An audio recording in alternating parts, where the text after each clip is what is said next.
Siddiqullah, go back. Montazar Siddiqullah, go back.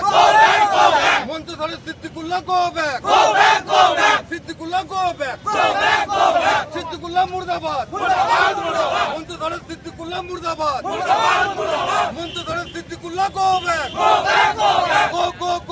Go back. Siddiqullah, go back. দেখুন, সিদ্দিকুল্লাহকে 2021 সালে মন্ত্রিসভা থেকে আমরা বিপুল ভোটে জয়লাভ করিয়েছিলাম। জয়লাভ করার পরবর্তীতে দেখা গেল কি মন্ত্রিসভার এই 5 বছর হতে চলছে, কোনো উন্নয়নমূলক কোনো কাজ উনি করেননি। না পানি ব্যবস্থা থেকে, না শিক্ষা থেকে, না স্বাস্থ্য থেকে কোনো রকম কোনো কাজ। যে আশা নিয়ে ওনাকে আমরা ভোট দিয়েছিলাম সেই আশা আমাদের পূরণ হয়নি। এবং কি মন্ত্রিসভায় এসে উনি একটা অশান্তি বাতাবরণ তৈরি করে মন্ত্রিসভার মধ্যে দাঙ্গা লাগানো চাইছে। আমরা সাধারণ মানুষ সেটা কখনো মেনে নেবো না। তাই সিদ্দিকুল্লাহকে আমরা মন্ত্রিসভা থেকে প্রত্যাখ্যান করছি। সিদ্দিকুল্লাহ আমরা গো ব্যাক। উনি একটা দুর্নীতিবাজ। উনি মন্ত্রিসভায় এসে দুর্নীতি করতে চিরজীবন দুর্নীতি করে গেছেন। ওনার কাছ থেকে আমরা কোনো রকম উন্নয়নমূলক কোনো কাজ আমরা পাইনি, যার জন্য আমরা ওনাকে প্রত্যাখ্যান করছি। আমরা মন্ত্রিসভায় আগামী দিনে ওনাকে আর চাই না। আমরা ওরা বিধায়ক হিসেবে ওনাকে মাইনার বিধায়ক হিসেবে কোনোদিন ওনাকে আমরা পাইনি।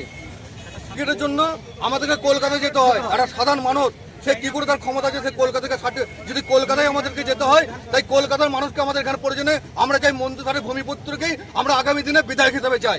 মন্ত্রিসভার ভূমিপুত্র দেখুন, মন্ত্রিসভার ভূমিপুত্র এইটুকু বাচ্চা থেকে 80 বছর বয়স পর্যন্ত জিজ্ঞাসা করবেন যে মন্ত্রিসভার ভূমিপুত্রকে, মন্ত্রিসভার জননেতাকে, মন্ত্রিসভার দক্ষ সংগঠককে। সেই আপনি বাচ্চা থেকে 80 পর্যন্ত বয়স পর্যন্ত জিজ্ঞাসা করবেন, বলে দেবে যে এখানকার ভূমিপুত্রকে। জনসাধারণ সঠিক সময় জেনে যাবেন মন্ত্রিসভার ভূমিপুত্রকে। আর মানুষ কাকে চাইছে আপনার শুধু সময়ের অপেক্ষা। গোষ্ঠীদ্বন্দ্ব মন্ত্রিসভার লাঠি আমরা দাঁড়াতে পারবো ততক্ষণ আমাদের শান্তি নেই। কেন চিনি না, উনি ভালো কাজই না। আমরা মন্ত্রিসভায় ওনাকে যতক্ষণ না দাঁড়াতে পারি ততক্ষণ আমরা এইভাবে দাঁড়িয়ে থাকবো। আজকে আমাদের সামনে এলেই বুঝিয়ে দেবো দুর্নীতি কি। উনি আসুক না, উনি পারছেন না, উনি মুখোমুখি হচ্ছেন, আমরা ওই জন্যই তো দাঁড়িয়ে রয়েছি। মিডিয়ার লোক নেই, দুর্নীতিরও সেই নয়। ভাইকে দিয়ে তুলাবাজি করে। ভাইয়ের বিশাল একটা গাড়ি আছে, ভাই অর্থাৎ দুর্নীতির অভিযোগ আসছে মন্ত্রিসভার বিধানসভা থেকে। আর সিদ্দিকুল্লাহ পঞ্চায়েতে 13টা পঞ্চায়েতের তুলাবাজি আমাকে দিতে হবে। আমাকে বহার অঞ্চলে 12 লাখ টাকা দিয়েছে।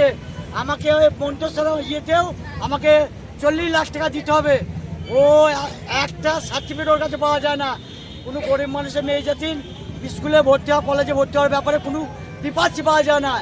ও শুধু যেখানে তুলা বাজাবে সাজিয়ে শিয়াসও আগুন লাগিয়ে রেখে দিয়েছে। টাকা দিয়েছে 40 লাখ 50 লাখ করে, আর তাকে পদ দিয়েছে এক একটা করে। তুলাবাজ সিদ্দিকুল্লাহ দূর হটো, সিদ্দিকুল্লাহ দূর হটো।